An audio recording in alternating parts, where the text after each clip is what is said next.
I know we've been using Google Drive for a long time, and even if you're new to the district, I'm going to guess you probably used it in a previous district. But just kind of wanted to do an overview or refresher on some search strategies, some organizational strategies, just because Google Drive is a great tool.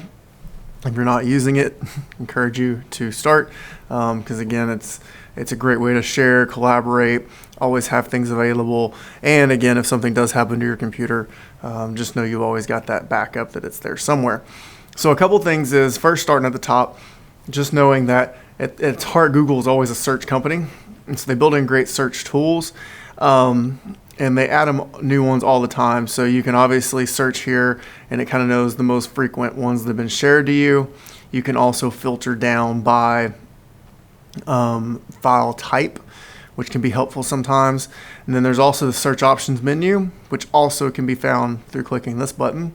And you can go by type, specific person, okay, or just keywords. And so that's the thing that I've liked, is that sometimes if I can just remember a phrase that's in the document, I can just search that and it'll bring it up. Because if you're like me, you've got a lot of things and you don't always do the best job of naming them.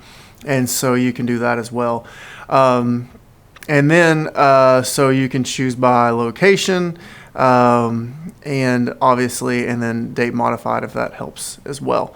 So just a couple things here that can be helpful. Again, especially that keyword thing and by who owned it. Because if you're like me, there's a lot of things. Now, with that being said, knowing you've got a lot of stuff, I just want to make sure that you knew, because I've seen this a couple times. So people didn't realize over here, your My Drive, you can expand it. And what's nice about this is that your folders are always in alphabetical order. And this is really good if you decide, let's say for, a workday project or a summer project, you want to get organized. You can create a folder.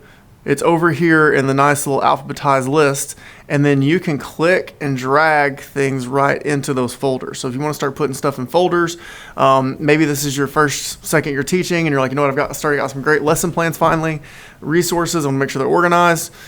Never too late to start. So you can create those folders. They're always organized in this little expandable tab over here, and then you can drag and put those things in. Another thing that I've started doing, and you're going to notice how recently I started doing it, is starring files, because I don't have a lot of them in here that actually matter. But the main one is, for this one, is this content tracking sheet. Okay, so because I can tell you the rest of these things I started by accident. But for example, files you use a lot, you reference regularly, parent contact sheets, lesson plan calendars, things like that. You can star them just like an email, and it will show up there.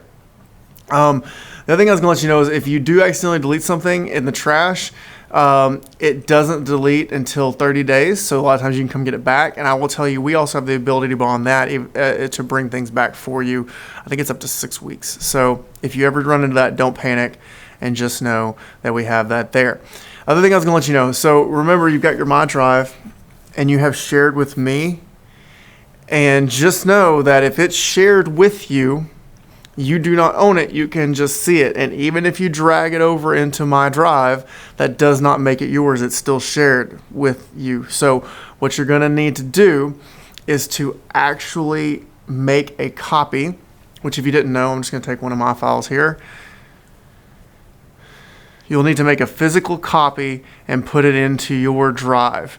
Now, this is where it gets tricky. So if you edit that copy, so if there's a shared copy you're working with and you make a copy of that file, the new one, you can change it. You can do what you want to. You own it. It's not going away. It's in your drive. But that's not the one you're collaborating on. So you may have to know if there's still some collaboration going on. You can get a little tricky there. But the reason that making a copy is important is because sometimes I think we get confused and we just assume like, oh, it's mine. And then let's say, hopefully no one's leaving, but someone leaves the district, their account gets shut down, then you lose access to that file. So that making a copy is nice. Or again, let's say someone shares something to you, they don't want to mess it up. Making sure you make a copy, because just dragging it into your drive does not make that copy. So all you got to do, you've got these 3 dots up here. Anytime you see 3 dots in a Google product, that means there's a menu. And you can choose different things, including make a copy. And so you can do that. And then or you can do it here, clicking with 2 fingers to right click, and you can make a copy there as well, and then you can name it. Okay, so a couple, and then just know too, in case you're wondering, you can create folders, upload files, but you can also upload folders. And also that there's this more menu. So there's other things that you can create depending on what Chrome apps you've added, what things you've given access to your Google account. And so just know there's some other things there which you may want to look at, because there may be some cool things you could use in the classroom or have your students utilize as well. You probably won't have as many as me, because I'm always playing with things and trying to figure stuff out. So just a couple of things that I just wanted you to kind of see, just to let you know that some organizational tips, strategies, some tools that are there that maybe you hadn't seen, or maybe just needed a quick refresher on as we continually utilize this. And like I said, just not one to assume that just because we use it a lot that we all know it. I just thought of one more thing in true fashion. So let me just pick a file. You can change the view to grid view. I don't like it, but you can do that if you need to look at the preview better. But then once you hit this info button, and just remember that there's these details, so you can see who has access, and you can also see activity, which is a great thing if you're dealing with someone changing something, you weren't sure who did or when they did it, or like a workflow type deal, but also with students. And the whole, I did it, no, I promise, I did it, hint, here's when I did it.